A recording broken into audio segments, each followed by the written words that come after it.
The biggest problem in the world today is not war. It is not disease, cancer, AIDS, and so on. It is not children starving in Africa or in some other parts of the world. It is not poverty, and it is not crime. The biggest problem in the world today is that people do not know who they are, and consequently, they got their priorities all mixed up. You ask the average person, who are you?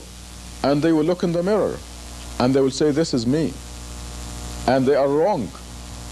When you look in the mirror, you do not see yourself, quote unquote, you see your body. And your body is simply a garment that you are wearing for 50 or 100 years. Then you shed it.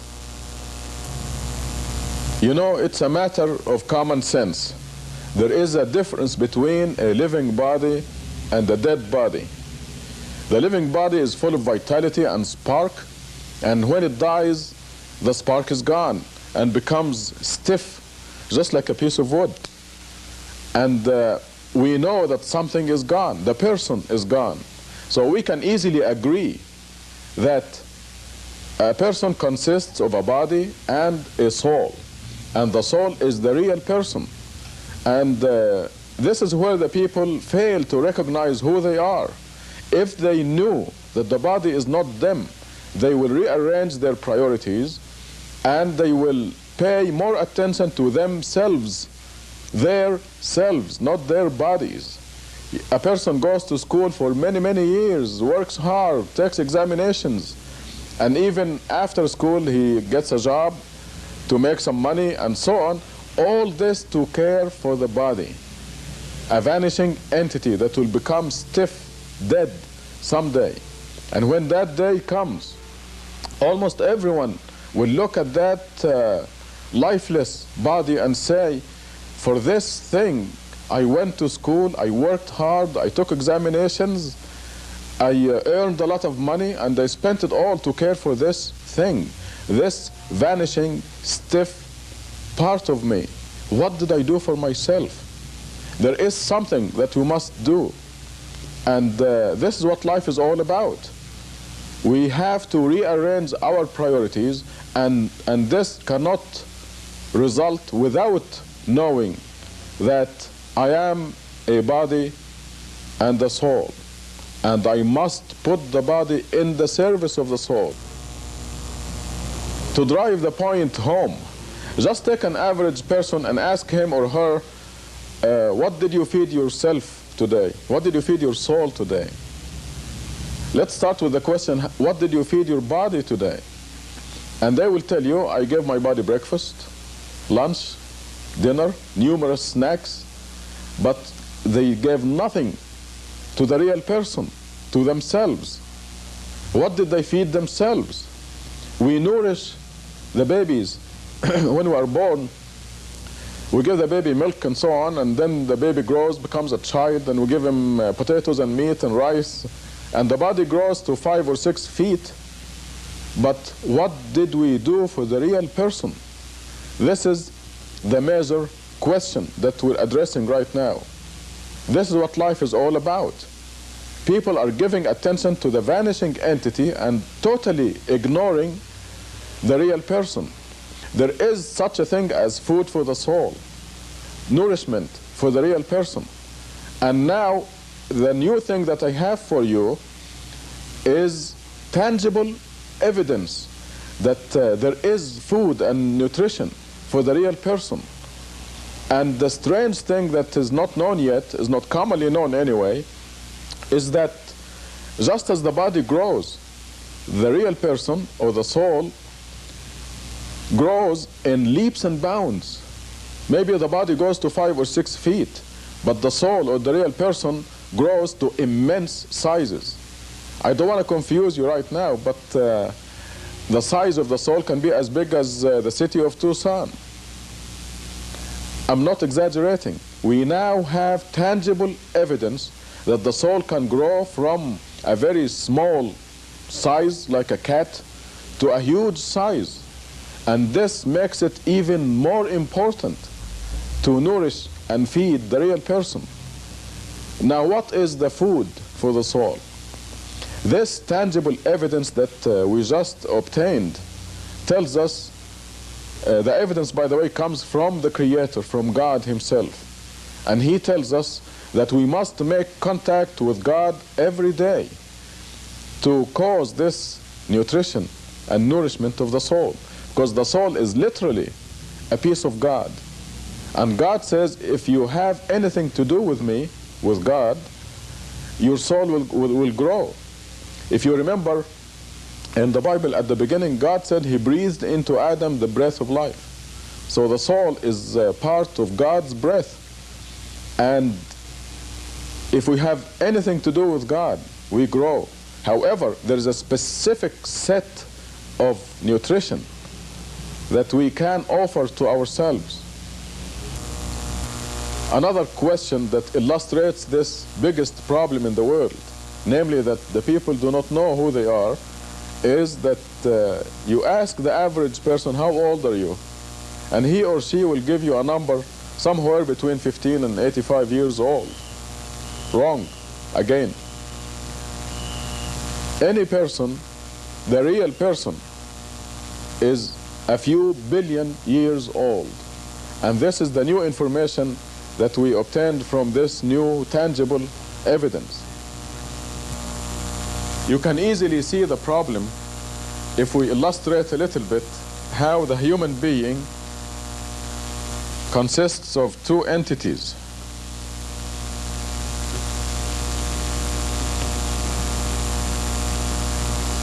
One entity is the body. Let us represent it by this dot right here. And the eternal person. And this is an infinite entity. It will never die. It just goes on forever and ever. So here we have a body that lasts a period of time somewhere between 50 and 100 years. We know that we all exist. We are all under death sentence. And this period, when you divide any number by infinity, it equals 0. If you live 1,000 years, you divide this by infinity, and it equals 0. This is just plain mathematics. So the body that is going to live for a 0, for all practical purposes, 0 period of time, is taking all our attention. We spend 24 hours a day taking care of this insignificant entity, the vanishing entity. And the question is, how much are we doing for this eternal entity, the real me? What am I doing for it? Now that we agree that we must rearrange our priorities and give more attention to the real person, the soul, instead of wasting all our life taking care of the vanishing entity, now what specifically are we supposed to do? You know, there are so many people who are talking in vague terms about capturing the heavenly light and dissolving it into your whole being, and all this doesn't mean a thing, you know, all these things. It is much more practical than that. It is much more specific than that. And God has been sending to us the exact methodology of developing our person, our real self, since Adam, since the first human being. It came down to us in the Bible, in the Old Testament, in the Psalms of David, in the Gospel of Jesus, in the Quran, and now we have specific methods of developing the person, the soul, and exactly what to do and when, and the most efficient ways and the least efficient ways. We now possess this valuable information. And we're told that you must make contact with God, your Creator, 5 times a day. This contact, you can think of ropes coming down from the Creator and keeping us out of this sizzling pan called the world. At the same time, we develop and we nourish ourself, the real self, the soul, by making these contacts 5 times a day. We are given exactly the combination. Actually, it's a numerical secret combination that anyone can obtain. And through this secret mathematical combination, you can make contact with God and nourish and develop your real self. 5 times a day, you are given the combination, you are given the method, how to do it, when to do it, and this is the way to provide for yourself. Everyone takes breakfast, lunch, dinner, snacks, and so on, and dresses nicely, and buys a nice home, and has a beautiful spouse or a handsome spouse, as the case may be, and all this to take care of the vanishing entity, the body. The big question is, what are you doing for you, the real person?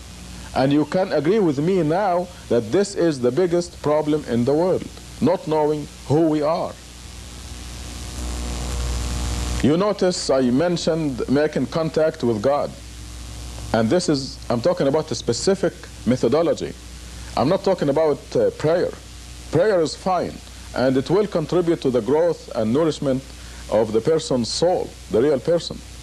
You know, millions of children grow up, we grow up knowing that we must say grace before we eat, say a short prayer.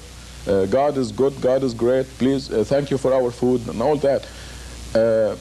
Millions of people pray. I mean, they utter supplications, ask God for favors, and all this is fine. God loves that. But I'm talking about a practical, a real meal for the real person.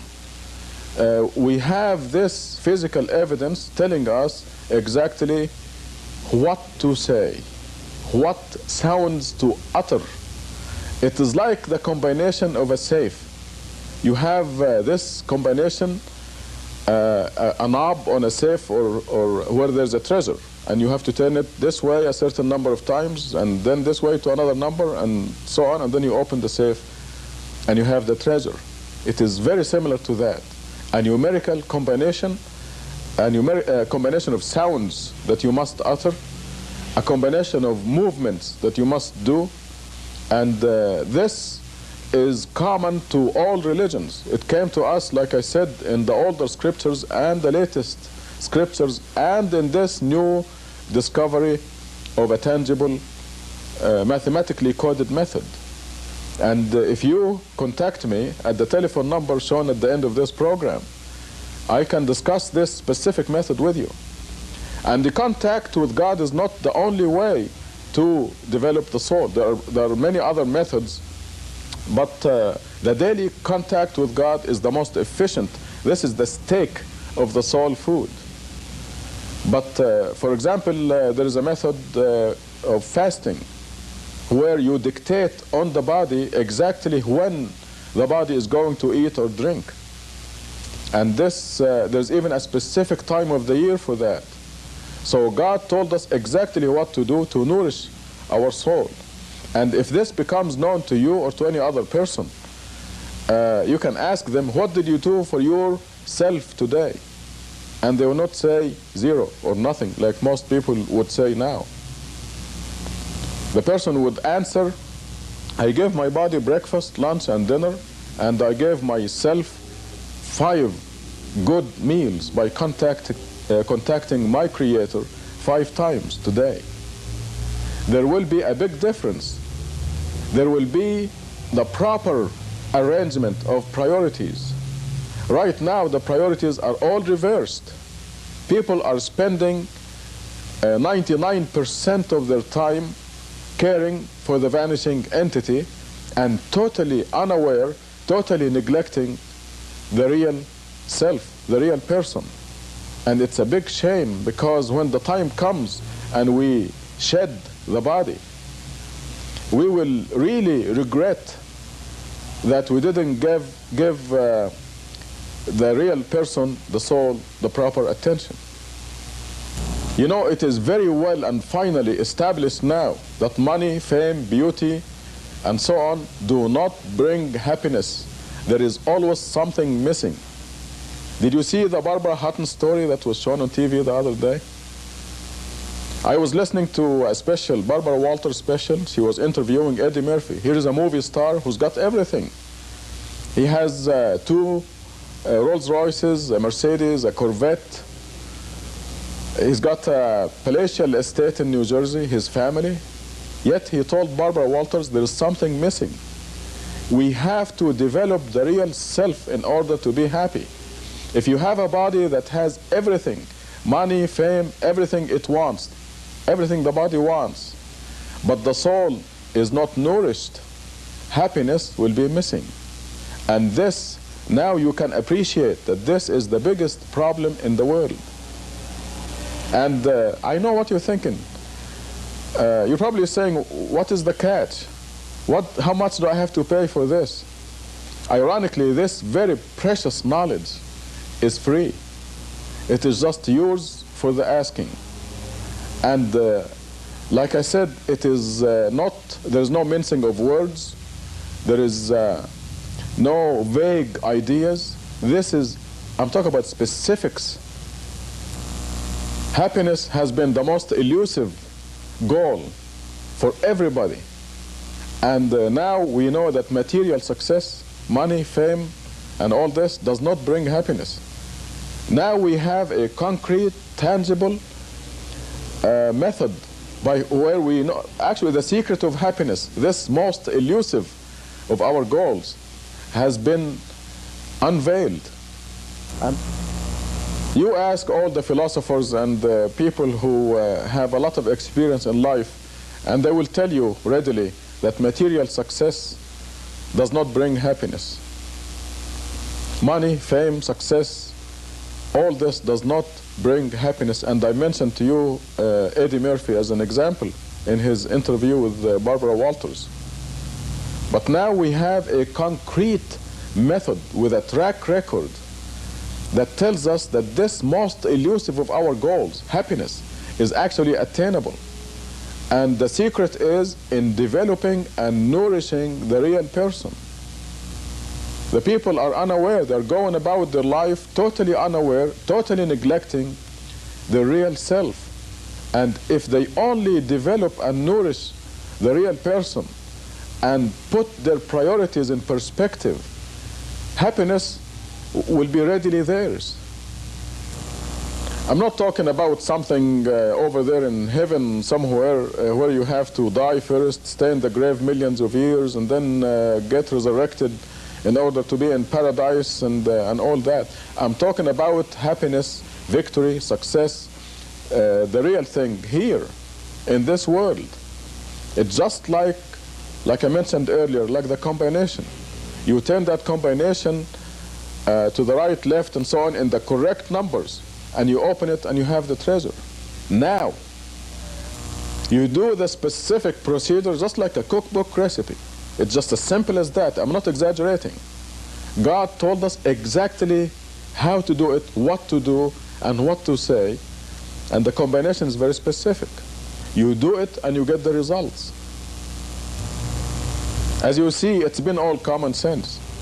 And this is why you ought to believe me. Why should you believe me, by the way? Let me ask that question. Why should you believe me? You should believe me because when you discuss this matter with me, if we meet in person, I'll show you tangible evidence, and you will see that we have a mathematically coded message from God. You will see the physical evidence. If you don't see it, just leave. I mean, you don't have to take it.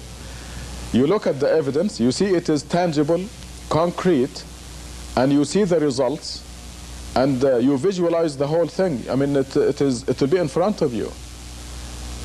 There is no imagination or speculation or conjecture. This is the real thing. And from the beginning of this program to the end, it is all common sense, isn't it? Now, who would be the most authoritative source to give you this kind of information?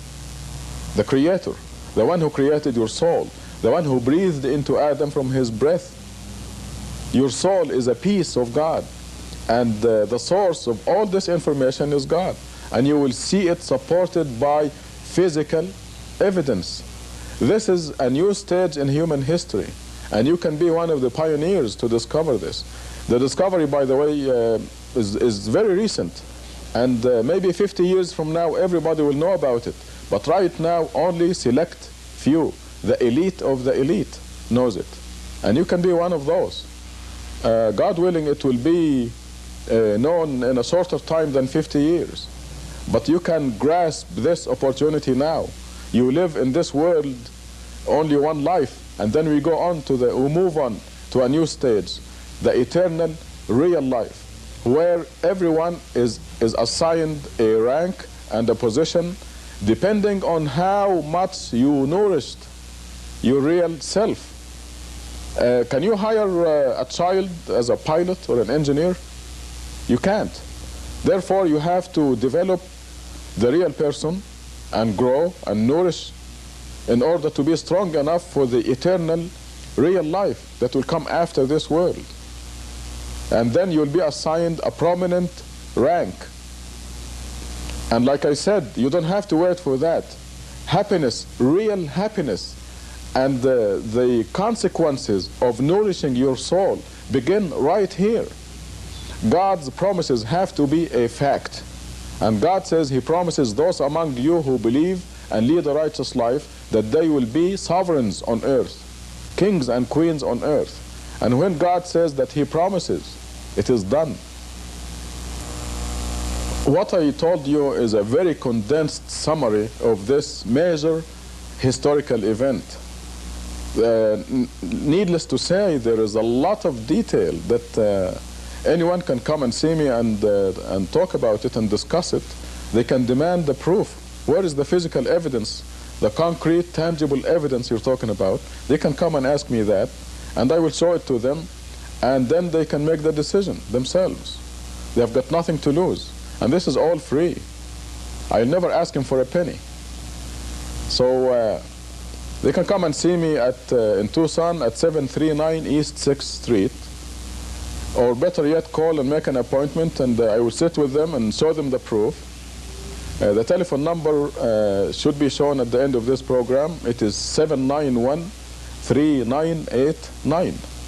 And it could be the most important step they have made in their life. And it results from the realization that we are not just walking zombies. We're not just bodies walking around with nothing in them.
Alhamdulillah, we praise God. وأشهد أن لا إله إلا الله وحده لا شريك له. And we bear witness that there is no God except the one God. It is very important for any person to know who God is, to really appreciate why millions of people fall into idol worship. Why do they leave God and idolize Muhammad or Jesus or Mary or Saint Francis or Saint Jude or some helpless creature? And the main reason is that the people do not know who God is. They do not appreciate the greatness of God. So my purpose in this sermon is to share with you some idea about the greatness of God. And to appreciate the greatness of God, we have to think of this universe that we are living in. Our planet Earth is part of the solar system, as you all know. And by the way, I'm going to talk to you strictly about scientific facts, established scientific facts. This Earth is part of the solar system. It is the only planet in the solar system that has life. We went to the moon and we didn't see a single tree there or a mouse, nothing. We sent cameras to Mars and we didn't see a creature there, unless those rocks are creatures, as we saw in one of the cartoons. There is no life in the solar system except here on the planet Earth. Our sun, the center of this solar system, is 93 million miles away. Now I want you to watch these distances. 93 million miles away from us, the sun. And the light comes to us from the sun in 4 minutes. So remember this relationship. The light travels from the sun to the earth 93 million miles in 4 minutes. The solar system itself spans a distance of 2 billion to 4 billion miles. This is our solar system. So when you go to the edge of our solar system, if you travel 2 billion with a B, 2 billion miles away, how big is the planet Earth from that point?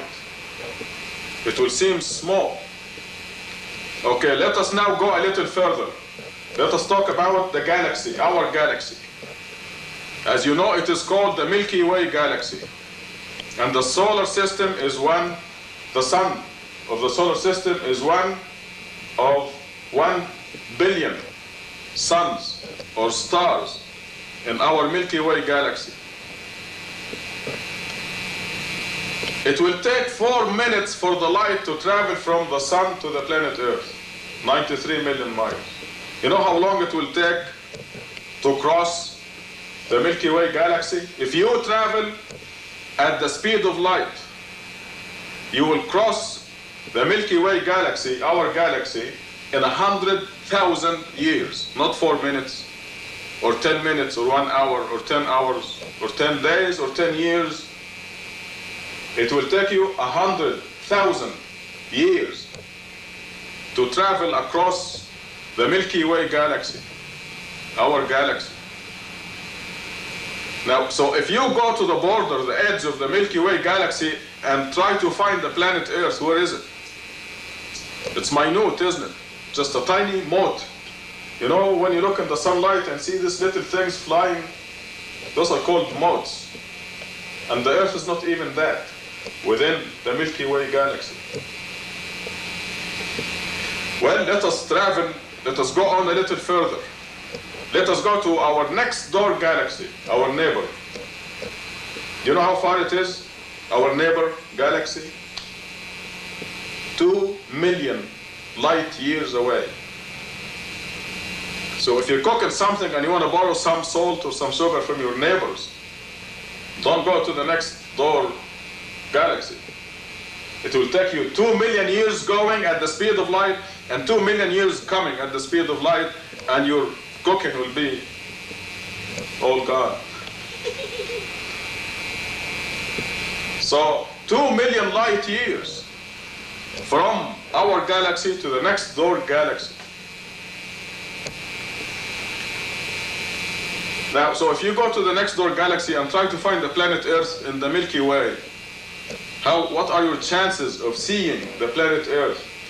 Using the strongest possible imaginable telescope, can you find the planet Earth?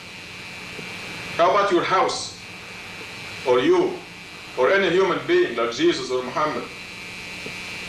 Can you see them from that galaxy, our next door galaxy? Shall we move a little further? There are 1 billion galaxies in our universe. This is 1 billion with a B. 1 billion trillion stars in our galaxy. In our universe, excuse me. There are 1 billion galaxies in our universe.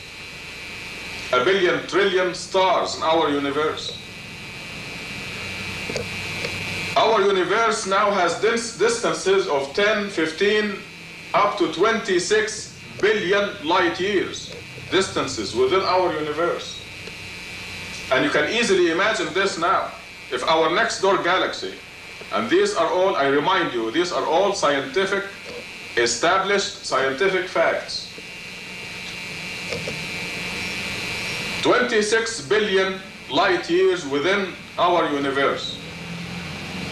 You have to agree with me that when you go to the edge of our universe,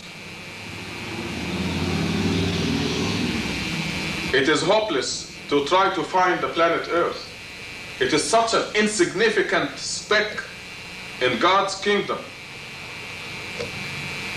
It is an established physical fact that when you go, if you go to the edge of our universe, you cannot possibly see the planet Earth. You cannot possibly see the sun of our solar system, let alone the planet Earth.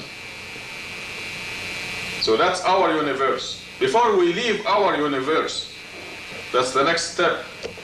I would like to remind you that, in fact, I will do a calculation thing with you right now.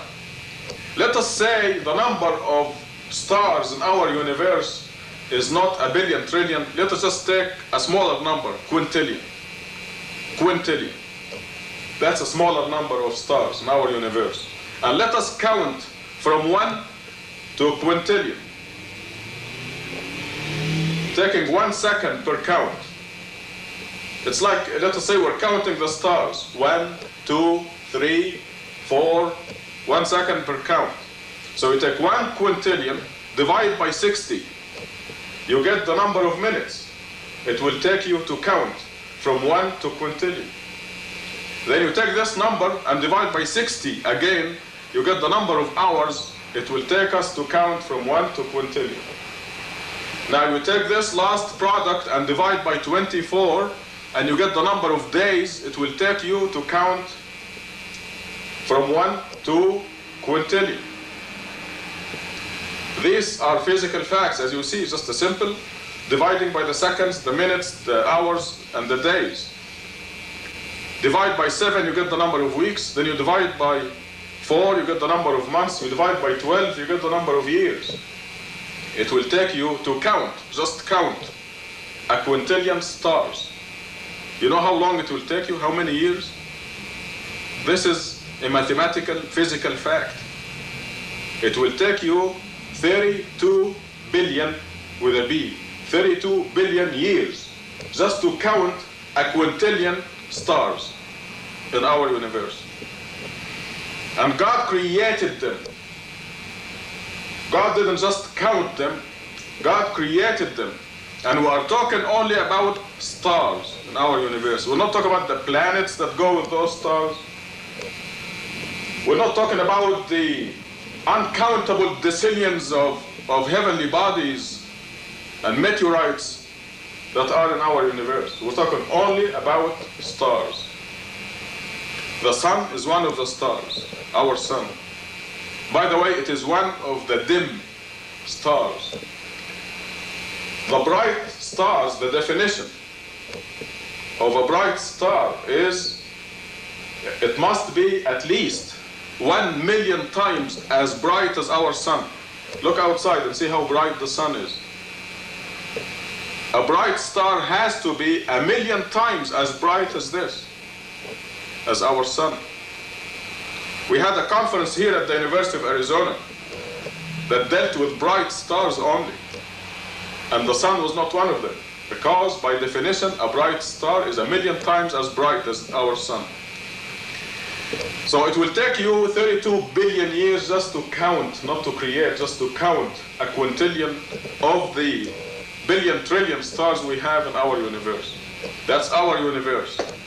Now prepare for a shock. This universe, our universe, vast as we can imagine, is only one of 7 universes. And it is the smallest and the innermost of the 7 universes. This is a fact that is in the Quran, proven by the Quran's mathematical code. We are all now familiar with the mathematical code of the Quran that proves that every word is from God, that it is not written by a human being, that it is God's message to the world. And these mathematically proven statements say that our universe, with its billion trillion stars, 1 billion galaxies, 26 billion light year distances, is the smallest and innermost of 7 universes. Can you imagine how big the second universe is? If our universe is 26 billion light years across, the second universe, can you imagine how big it is?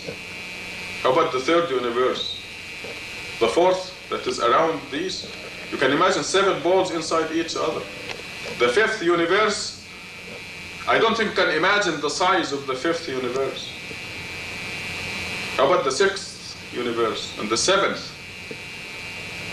I can tell you right now, there is no number in the world that can describe or measure the circumference of the 7th universe. Actually, the first universe. We are the 7th universe, the innermost of the 7 universes. There is no number that will describe the circumference of the first universe. Now prepare for another shock. Most of you are familiar with that statement in the Quran in Surah 39, where God says He is holding the 7 universes within the fist of His hand. In Arabic, in the Quran, وَالسَّمَاوَاتُ مَطْوِيَّاتٌ بِيَمِينِهِ. God is not holding the 7 universes like this in 2 hands. God is holding the 7 universes in 1 hand. And this is allegorical description to give us an idea about the greatness of God and who God is. It's an allegorical idea to make us appreciate the greatness of God, and to make us appreciate and realize the blasphemy of saying that such great God has a human son on the tiny, tiny speck called the planet Earth. I mean, how can that be? We are a fortunate generation in that with the established scientific facts, we can appreciate the greatness of God. And God tells us who He is in His message to the world, the Quran. And with the sciences we now accomplished, we appreciate that greatness. And therefore, we can appreciate the grossness, the blasphemy of saying that God had a wife or a mother or a son. We can appreciate, we can realize how blasphemous, how terrible it is to say that God has a partner, another God with Him. How can we idolize Muhammad, the tiny human being who existed on a tiny planet called Earth, in a tiny solar system? What was Muhammad's role in deciding the speed of rotation of the moon, for example? The moon rotates around itself and around the Earth. Yet, we always see one side of the moon, the same side of the moon. Because of the perfect, synchronized movement of the moon around itself and around the Earth, we see only one side. And if that movement was off by 1 second, we will see the other side of the moon. This precision in God's creation. What was the role of Muhammad or Jesus or Mary or St. Francis in deciding that speed of rotation of the moon? This elaborate system, everything going in its orbit precisely. We know exactly what time the sun will rise in the year 2025, July 4th, 2025. We know exactly, in Tucson, Arizona, for example, we know exactly what time will the sun rise and from what spot. Because the sun follows God's laws, God's creation, and follows the exact orbit. God is holding the 7 universes in his hand. That's who God is.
Man has always believed in some kind of a God.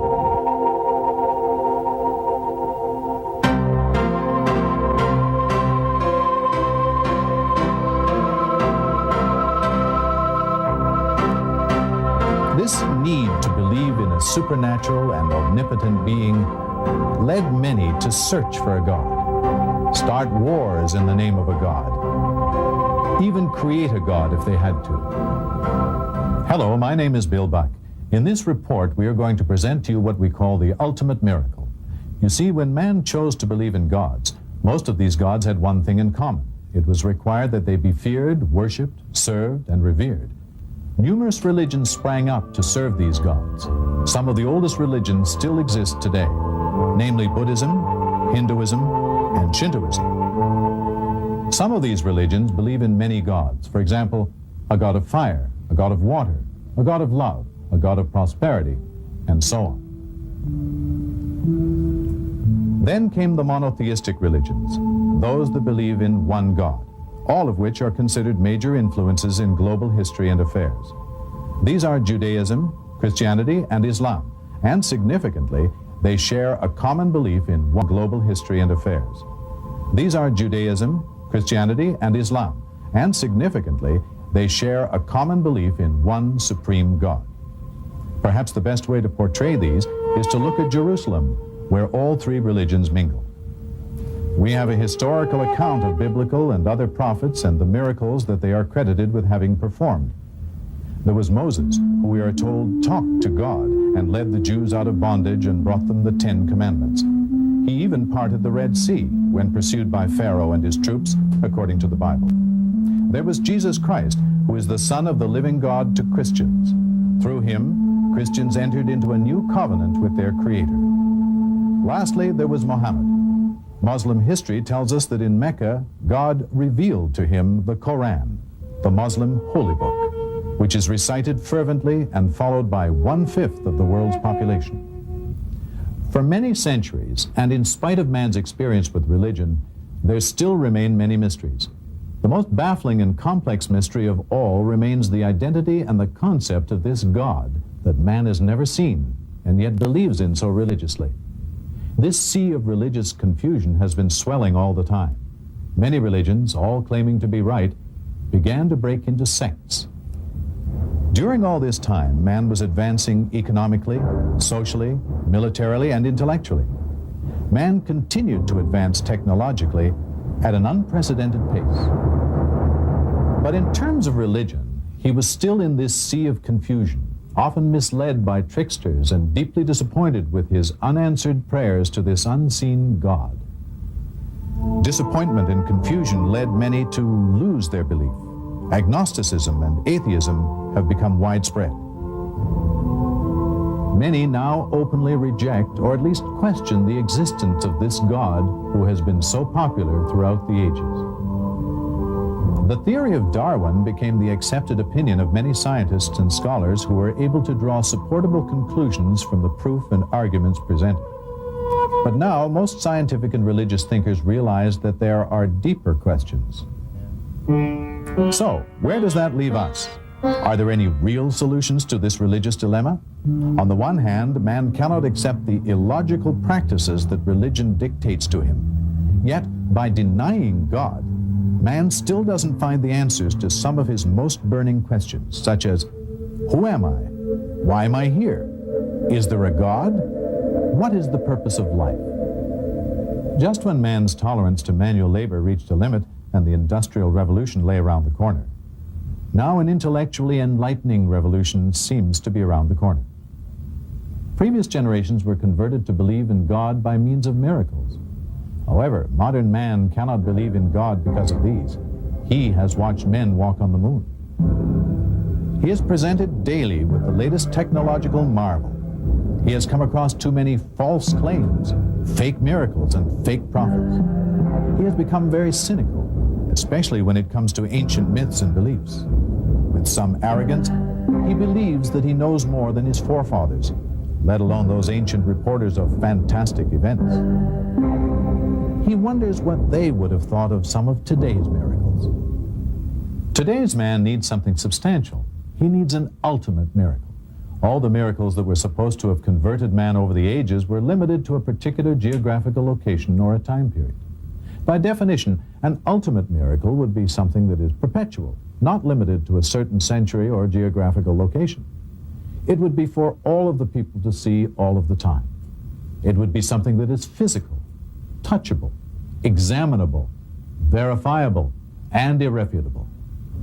A few years ago, noted scientist and television personality Carl Sagan, in his best-selling novel, talked about a mathematically coded message from outer space. On page 431, the author states, "My fondest hope for this book is that it will be made obsolete by the pace of real scientific discovery." Well, it seems that Carl Sagan's fondest hope has come true. Research over the past few years has uncovered just such a mathematical code in a document that is over 1,400 years old.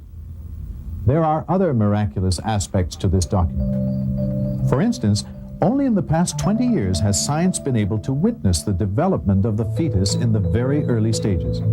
However, 1,400 years ago, the development of the fetus in the first 28 days had already been documented, and with such graphic accuracy that it left Dr. Moore, chairman of the anatomy department at the University of Toronto, utterly amazed.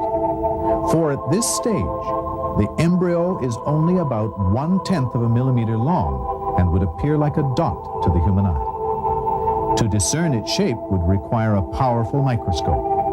However, microscopes were not developed until the 17th century. And yet, 1,400 years ago, we find the following. Thereafter, we created of the drop a thing which clings, a leech-like structure. Dr. Moore confirmed that the embryo does in fact cling to the wall of the uterus. Another passage describes the stages of fetus development. God makes you in the wombs of your mothers in stages, one after another, within 3 veils of darkness. Dr. Moore confirmed the accuracy of this description also. He explained that the 3 veils could reasonably be interpreted to mean the mother's abdominal wall, the wall of the uterus, and the amniochorionic membrane. It goes on. We've all heard about the Big Bang Theory, but who would expect to find an account about the Big Bang Theory 1,400 years ago? But there it is. Do the disbelievers not realize that the heavens and the earth used to be one entity? Then we parted them. The separation process resulted in the formation of multiple worlds. Mention of these worlds is made several times in the document. Also, it would seem that the modern discovery of bridges of matter, which are present outside organized astronomical systems, is referenced in the verse which reads, God is the one who created the heavens, the earth, and what is between them. Today we will only preserve your body to set you up as a sign for subsequent generations. Indeed, most people are heedless of our signs. Miraculously, it seems that the Egyptians were exclusively gifted with the science of mummification. In 1898, Lauret discovered the mummified body of Ramses II at Thebes in the Valley of Kings, where it had lain untouched for 3,000 years. He had it transported to Cairo, where it may be seen to this day. The medical study of the mummy of Merneptah, pharaoh of the Exodus, has yielded further useful information on the possible cause of this pharaoh's death. The lack of signs of deterioration of the body proves that the body did not stay in water for a prolonged period of time. And in the heavens, for many centuries it was believed that the moon had its own light. Science discovered not too long ago that the moon really did not generate its own light, but acted only as a reflector of the sun's rays. God is the one who made the sun luminescent and the moon a light, and he designed its phases to provide you with a timing device. God did not create all this in vain. God is the one who created the night, the day, the sun, and the moon. Each one is traveling in an orbit with its own motion. Today, it is known how the celestial organization is balanced by the position of stars in a defined orbit, and how the interplay of gravitational forces is related to their mass and speed of movement, each with its own motion. Sir Francis Drake proved the Earth to be round when he sailed around it in 1597. Are you more difficult to create than the heaven that he built? He raised its masses and perfected it. He made its night dark and its morning visible. Thereafter, he made the earth egg-shaped. That was written almost 1,000 years before Columbus. We know now that the Earth's atmosphere acts as a filter to prevent harmful radiations from reaching the surface. Short wavelengths like X-rays and ultraviolet rays are filtered out at high altitudes. Protection from these rays is vital to the existence of life on Earth. And we made the sky a protected ceiling. Then there is the affirmation of the modern idea that the origin of life is aquatic. And we made water a requisite for every living thing. Water is the simplest chemical compound of importance to all living things. Most organisms consist of 50 to 95% water. Scientists know that absolutely every living entity known to man requires water for its existence. Many properties of water make it essential to life's processes. Its ability to dissolve a great variety of substances is vital because most chemical reactions within organisms can occur only in a water solution. Take the field honeybee, busy bringing in nectar from flowers. On entering the hive with a full honey sac, which is an enlargement of the esophagus, the field bee regurgitates the contents into the mouth of young workers, called house or nurse bees. These, in turn, deposit nectar in a cell and carry out the tasks necessary to convert the nectar to honey. This we have known for about 80 years. And your Lord inspired the bee, Build homes in the mountains and the trees, and what the people build for you. Then eat from all kinds of crops and obediently follow the designs of your Lord. Out of their bellies comes a liquid of various colors, wherein there is healing for the people. This should be a sign for those who reflect. Remember, this statement was made 1,400 years ago. How in the world could somebody have known 1,400 years ago that honey came from the belly of the bee? This document also claims that there is a healing property in honey. Honey does, in fact, have mild antiseptic properties. The Russians used honey to cover their wounds in World War II. The wounds retained an amount of moisture and left very little scar tissue. Because of its density, no fungus or bacteria could grow in the wound. It is also known that if a person suffering from allergies from a certain plant is given honey produced from that plant, that person builds up certain resistance to the allergy. 1,000 years before the discovery of the circulation of blood, and roughly 13 centuries before it was known what happens in the intestine to ensure that the organs are nourished by the process of digestive absorption, we find a verse in the document. From between the urine and the blood comes pure, delicious milk. Only recently was it found that from what the cow eats, there is a separation of nutrients into the blood and the urine, and the remainder ends up as milk. Progress in botany 1,400 years ago was nowhere advanced enough for it to establish as a rule that plants have both male and female parts. Nevertheless, we read in the document, God is the one who sent water down from the sky and thereby brought forth pairs of plants, each separate from the other. Today we know that fruit comes from plants that have sexual characteristics, even when it comes from unfertilized fruits like bananas. Of all fruits, God placed on the earth two of a pair. This document stated to early man the remarkable premise that mountains move like the clouds. We know this to be true now, since the earth rotates around its axis and around the sun. But to an ancient, what could be more contradictory to the obvious than that mountains move?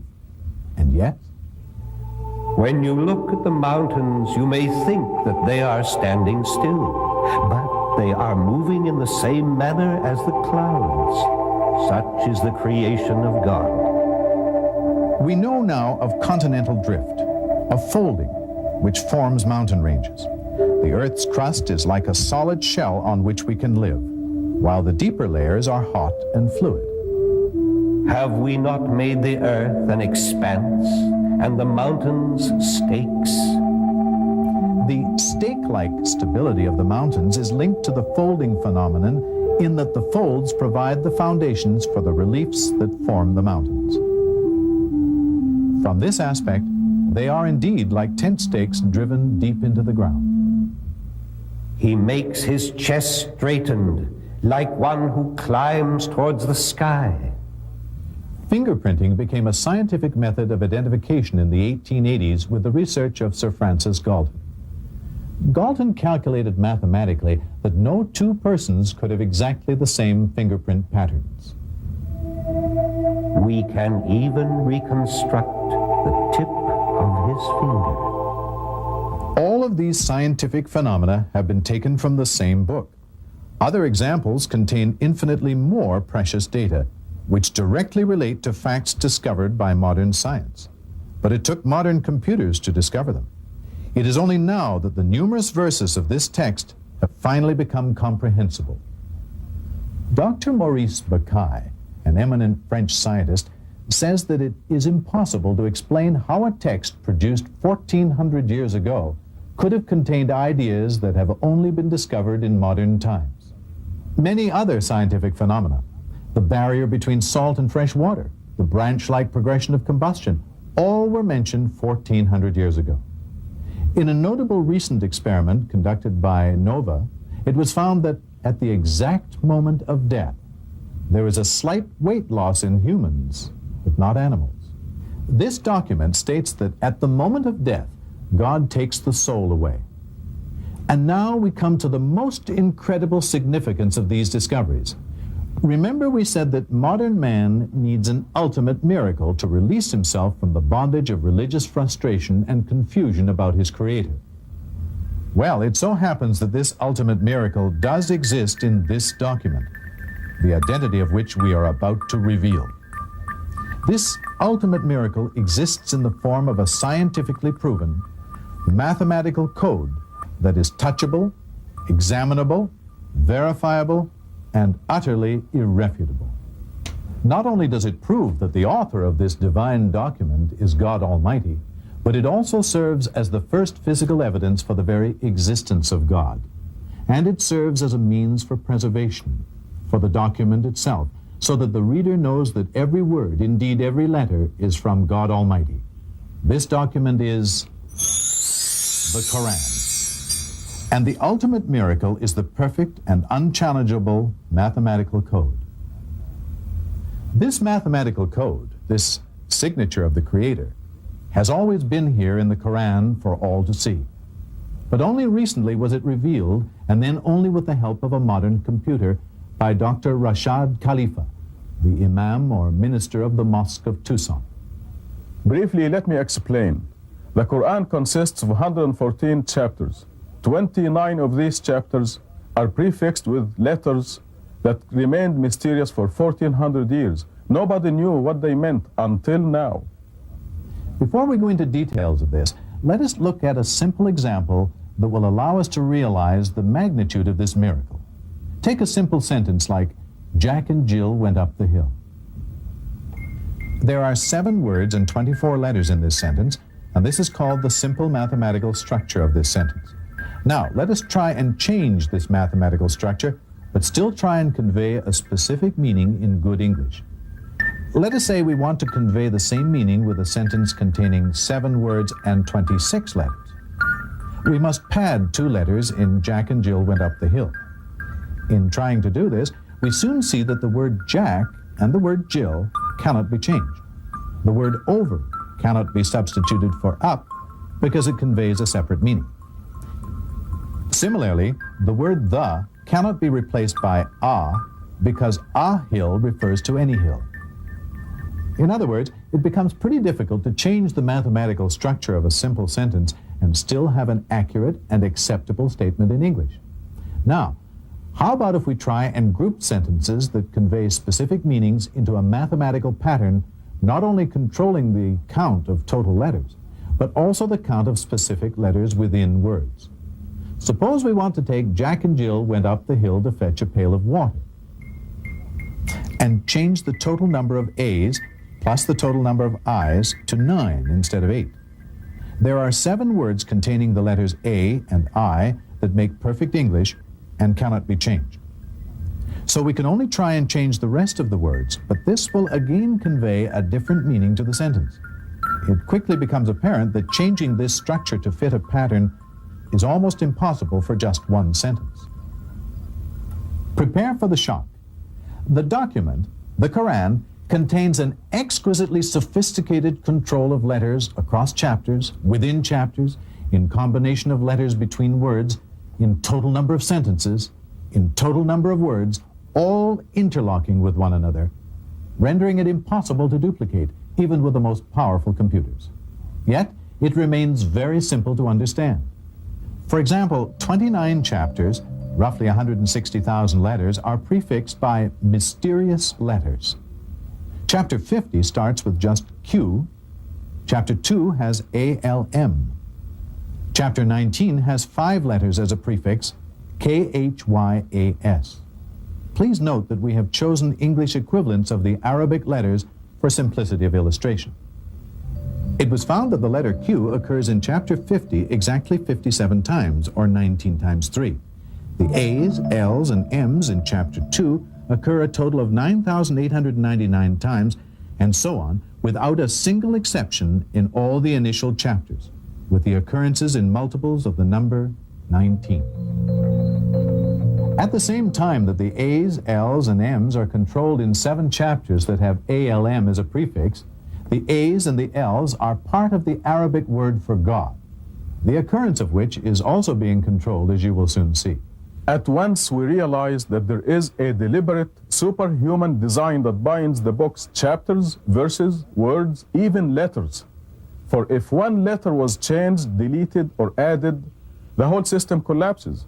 And the fact that this system was discovered 1400 years after its creation proves that it has been perfectly preserved.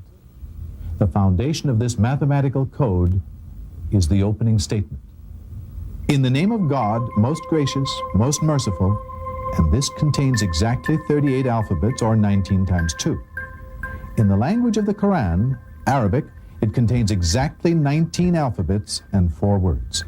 These 4 words, namely name, God, most gracious, and most merciful, appear in the whole book 19, 2,698, 57, and 114 times, respectively.